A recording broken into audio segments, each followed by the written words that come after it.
What's up mga ma'am sir, for today's video, mag-change oil po tayo ng motor gamit ang Sniper 150 at yung langis natin is Castrol Power 1. So first time kong gumamit ito at yung dati kong langis is Shell Advance. So goods naman yung Shell Advance pero try natin yung technology ng Castrol Power 1.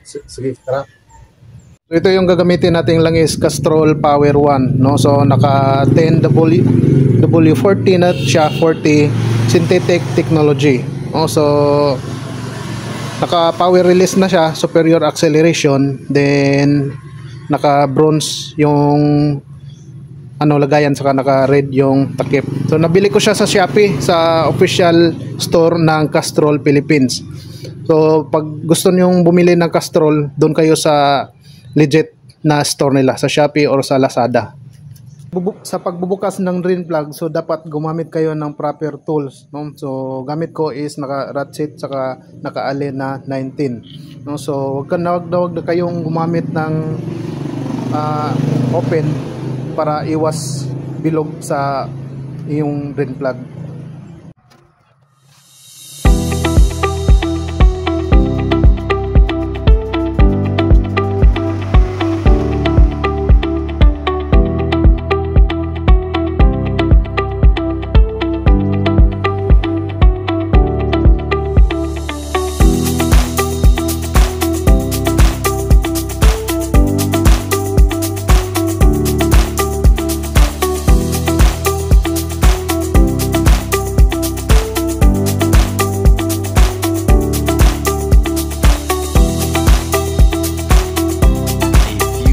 Later.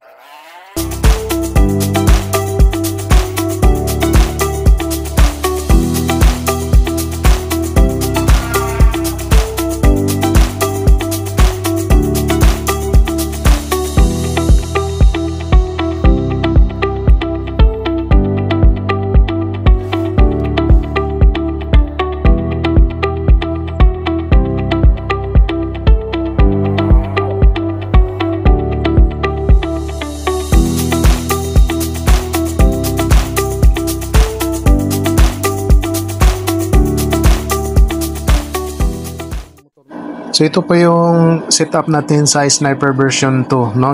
Naka-simple setup lang po tayo. So ayan, naka bar end side mirror tayo. Then naka throttle clip. Ayan, maganda pag i-birit mo. Saka naka Ducati winglet na rin. Saka naka air scoop. Ayan, para astig tingnan. Then may mga cellphone holder na din po siya or mga action cam holder. Saka naka slider na din po. Ayan, saka naka mini driving na rin yan. Then naka Rizoma version 6 shorty na din or naka Bilipan na din siya. Ayan, ayan yung Rizoma, no, na shorty version 6 yan. Naka flat, naka racing seat or naka deluxe seat. Then ayan, naka step grill at naka tail tie din na din po tayo. Ayan. Ayan, sa gulong naman natin sa harap at sa likod, naka-base tire po yan, naka-flash po yung version niya.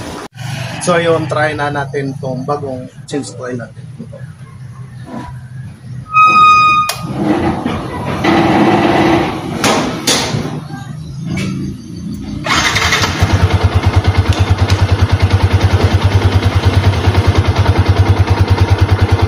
So yun, tahimik din naman siya, no? So hindi pa na-try natin mag-road test, pero mamaya ta-try natin para ma-review natin kung anong performance talaga ang meron sa Castrol Power 1. So yun, salamat sa panonood, saka sana subaybayan niyo pa ako sa susunod na video.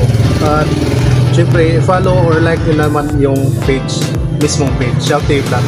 Okay, keep safe. Thank you.